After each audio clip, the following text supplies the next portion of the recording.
And during the conversation, if you want to have a discussion about something I said, you could also stop me, no problem at all. So I'm going to be talking about a brief history of play. By play, I mean obviously the expression of play, but also traditional, very old school games and some video games too. So the presentation is two different parts. The first part is the history of games, and the second part is the history of game development, or more like predictions of where it might be going next. So, some introductions. My name is Gara Khachadour. I was born and raised in Beirut, Lebanon, and I moved to Armenia at the beginning of the pandemic, as soon as it hit. Best time to move a country.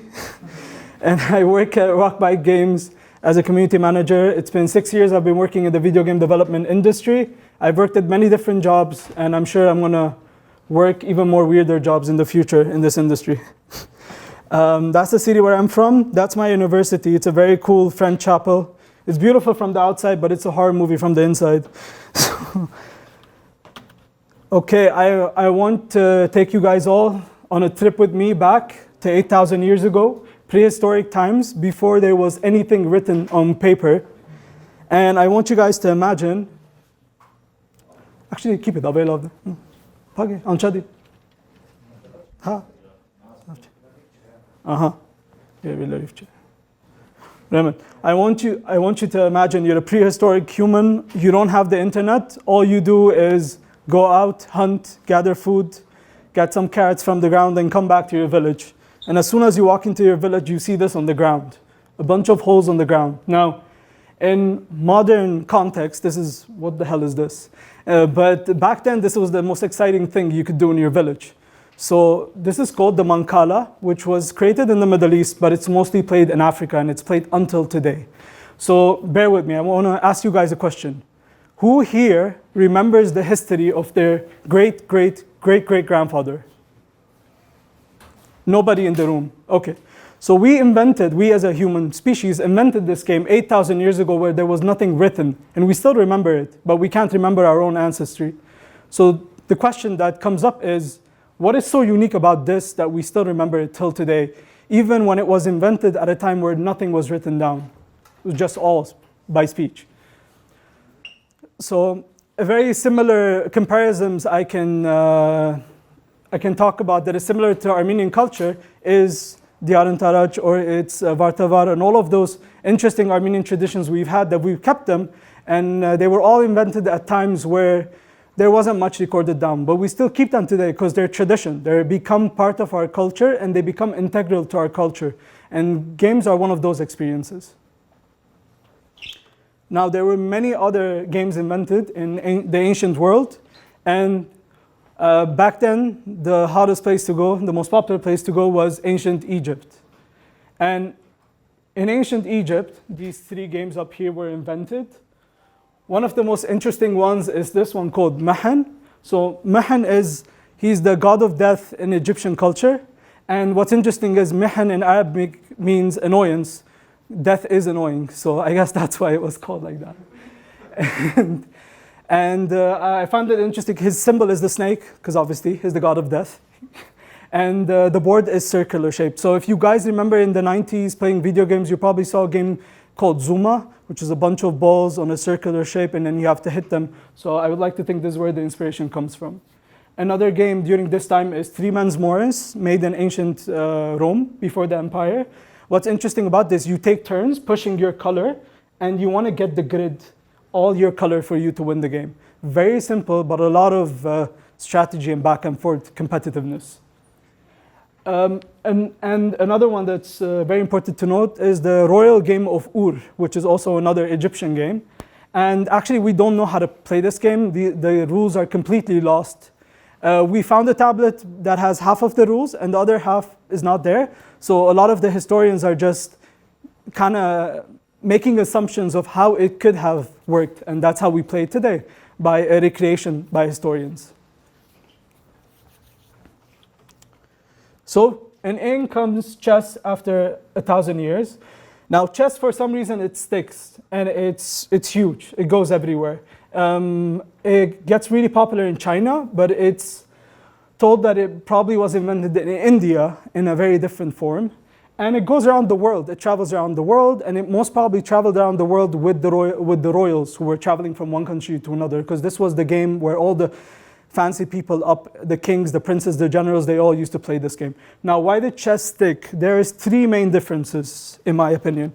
If you see the games here, they're pretty abstract. Actually, these are what we call them today. We call them abstract board games.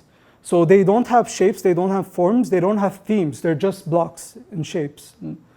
In chess, yes, it's still an abstract game, but there's a theme. You have an army you're controlling, so that theme is much more relatable. And that hits on the second point, which is the power fantasy we have of controlling an army, and that becomes even more relatable.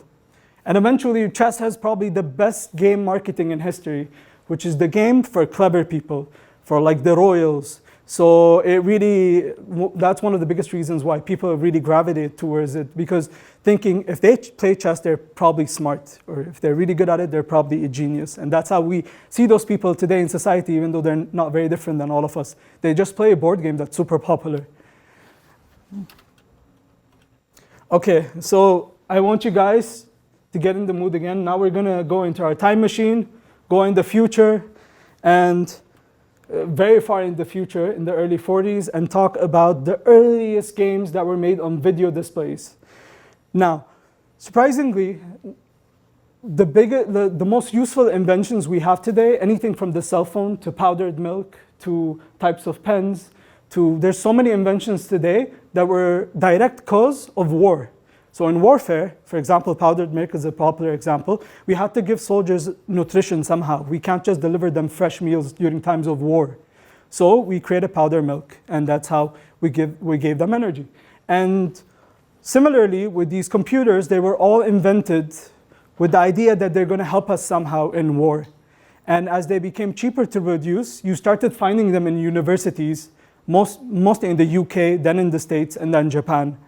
Now, in universities, they were placed there so we could train engineers to learn how to make software. A lot of engineers wanted to have fun with the machinery, so they created games. And that's how the first wave of video games came in. The first game ever made probably was Tennis for Two, just a tennis game. And the first video game console was made by this guy, Ralph Baer, which is called the Bear Box. That's what he made. That's the first video game console. And there's even a patent filed in 1942, but it was never made. So that's how old video games have actually went. In the 70s, come on. In the 70s, computers are very popular, but they're still in universities. Nobody can afford video games or video game consoles. So what do kids do? They grab a piece of paper, they write a character down, their character backstory, and it has a bunch of numbers. This is my health bar, this is my stamina, this is my attack. And they start pretending, they start making games where they go on adventures and they use their creativity. And these games are usually played with a person called a dungeon master. Dungeon master sits down, tells you the story, and you, using the character you just created, you go through the story and they guide you through it. So it's a role-playing experience.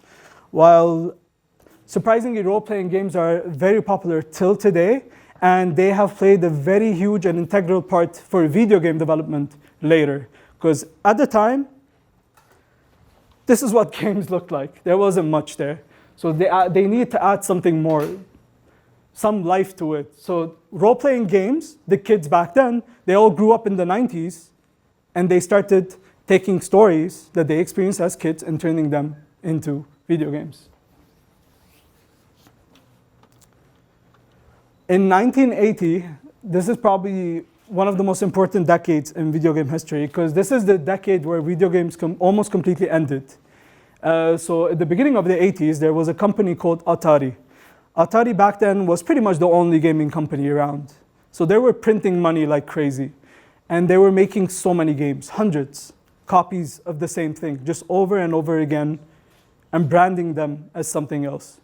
So what happened is, in 1984, they saturated the market so much that the market crashed completely. And for 2 years, games were not even sold at all. Till today, if you go to some landmines in California, you could still find video game cartridges, and most notoriously, E.T. the game. E.T. is a game based on a movie from the 80s or 90s, was it? No, 80s. And you could find them all in landmines. You could collect them and sell them on eBay for thousands of dollars if you want. So how did we come back? The video games obviously didn't die. We know they went and they made a massive industry out of it. So in 1984, Nintendo comes in. Nintendo is an ancient company at this point. It's 131 years old. And this company started by making card games, very specific Japanese card games. And during the 80s, they're like, we're going to get our hands dirty with technology. We're going to try to make video games.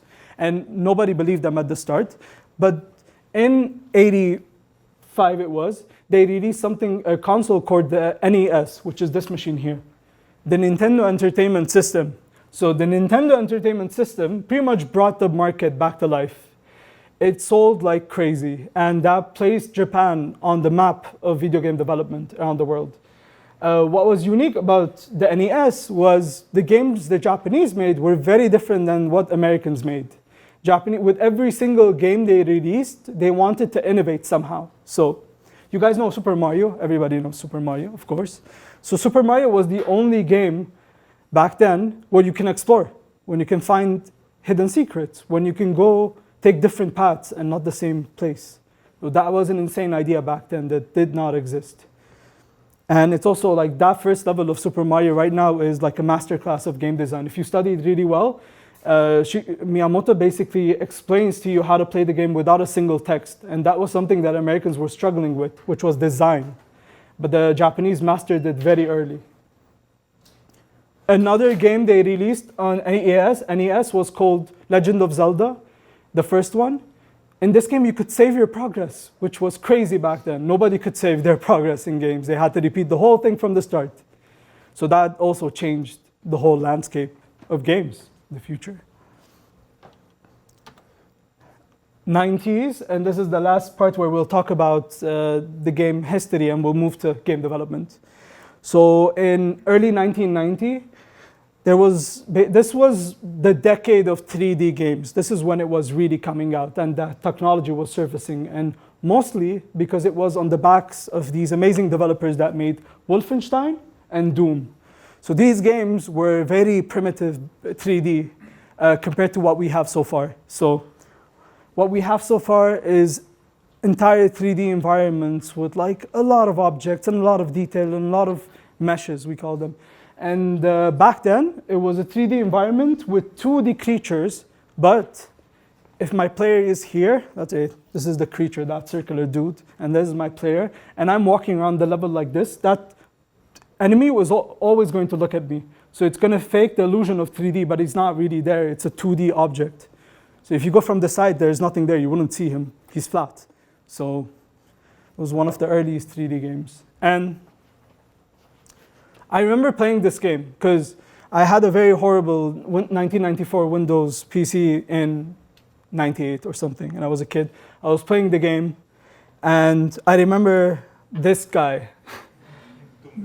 So back then, this guy looked hyper realistic. Like, look at those graphics, damn.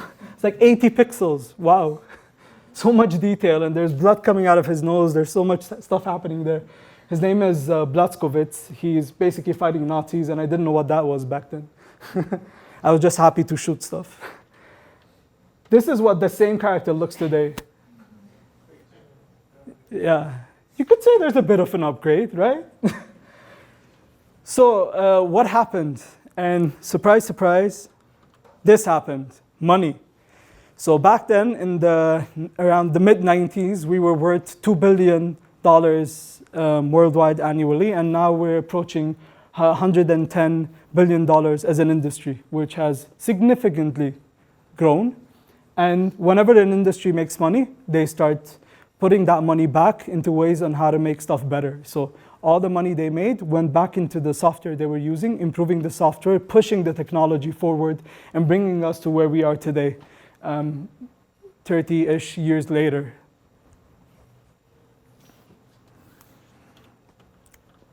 This is where we discuss game engines, because all of these games are made somewhere. They're made in a piece of software called a game engine.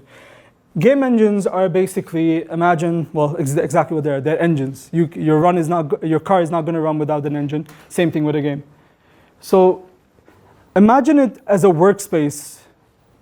It has a level editor.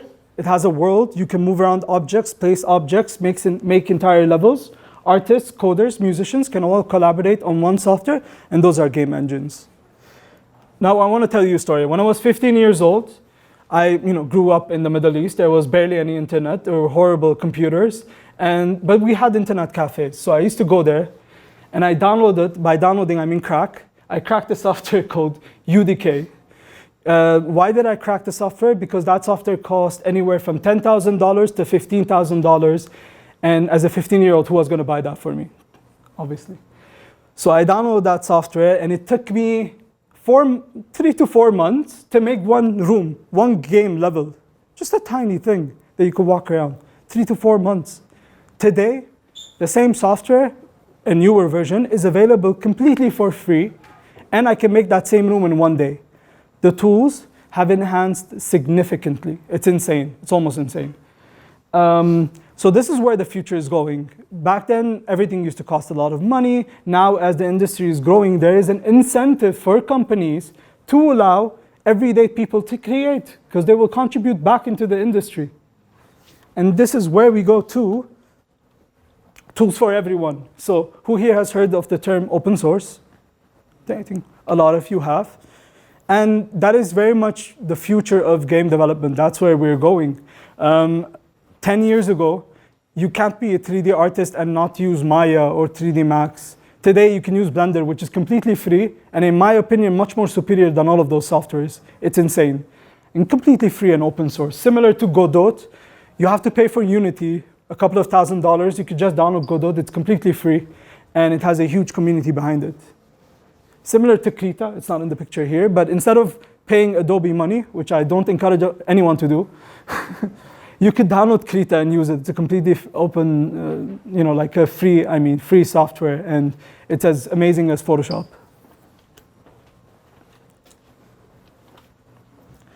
Well, the tools are amazing. It brings more artists and engineers and animators and sound designers, everybody, to the game. It brings more people in the industry. It's not enough. If we really want to grow, we want to find a way to make all of you create games here without even knowing how to code or how to do art or how to design. I believe everybody can do it. And that's where another path in the future is heading, which is engines for everyone. Now, see how much of a crazy idea this is. This is a game called Dreams on the PlayStation 4 and 5. And this is a game on the PlayStation 4 that allows you to make games and publish them on that platform. Something like this did not exist 10 years ago, even 5. It's an insane idea. Kids, teenagers, could spend their summer making games, publishing, and making money out of them if they really want to. And that's where the future is going. We want to give the ability for everyone to create amazing games, no matter if they know a lot of the technical stuff or not. That's another one Nintendo is making. It's called Game Maker Tools Kit. This is an engine that's very kid-friendly. It's kind of like, it's even a better version of Roblox, if you guys heard of that. It's very new. Okay, so I was working one day, and my engineer friend just messaged me on Slack, and he's like, dude, that's how he talks. He's like, dude, NVIDIA released a software where you could just paint some stuff and it'll generate hyper-realistic graphics. We don't need artists anymore. What do we need them for? Well, there's a very big misconception on where tools are going in the future. This is not going to destroy the artist's job. This is going to bring more artists into the industry, because this is going to encourage more people to get involved within our industry, because we lowered the barrier of entry. So now it's much easier to get in. When it's easier to get in, more people will come. So these tools are not going to destroy our jobs. They're not going to make engineers pointless or artists pointless. On the contrary, it's going to encourage much more people to get involved within the industry. And that's what it is. We are going to invent discover or whatever many new tools that are going to be insane, and it's going to help us create more interactive experiences in the future. If you are considering to be part of this industry, the game development industry, the one main thing you really, as a skill set, need to develop is being flexible. Tools will change, softwares will change, people will come and go, platforms will come and go. We're now in the realm of virtual reality and augmented reality, which was an insane idea 10 years ago. All of these things are going to come and go, and you need to be flexible in order to adapt to these situations. Thank you.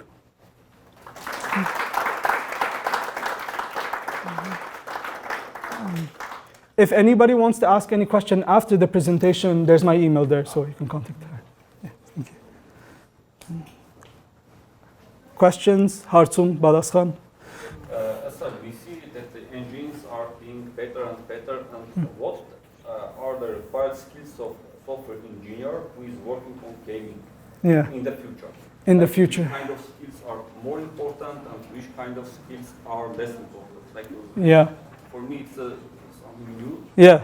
So how it was for the longest time is that each company had their in-house engine. So they have engines they created. And when they hire a developer, they're not hiring you because you know Unity or Unreal. In most cases, not all of them. You see that people are creating new add-ons for engines instead of just doing something which already exists. Yeah, that's a different subject. And the first question you asked is, they have their own engines in-house. And when they hire you as an engineer, they eventually expect to train you for a couple of months to use that software that you're going to be using. Right now, it's getting much more popular to use engines that are already established because they already have all the heavy lifting stuff in the back. So they already have physics and graphic engines and all that stuff implemented. So you don't have to go through the headache of doing that if you are not a senior developer and if you're not engine developer. So some people will go to engine developer who are more skilled in that way. Absolutely. What about another? Like you have some very rich view of engineer who is doing some gaming stuff. In the future, what kind of skills he will bring with him? Yeah. I think in the past, engineers were expected, especially in the 80s and 90s, engineers were expected to even do the game design and sometimes to even paint pixel art stuff. They were expected to do a lot of things, right? Right now it's getting more specialized. Everybody's focusing on one area. So as an engineer, you can literally just focus on UI. You can focus on just backend, and that's all you have to do as AAA companies are getting bigger. If you are going to work at an indie company or if you want to start an indie gaming studio, you pretty much need to be knowledgeable in all aspects of what it takes to make code for games and publish that game. So there's two routes, specialization and generalization, basically. So it depends on the situation. Yes. A lot of people will go to backend stuff, other people to engines. Yes, exactly. Any more questions? Done? Okay, thank you.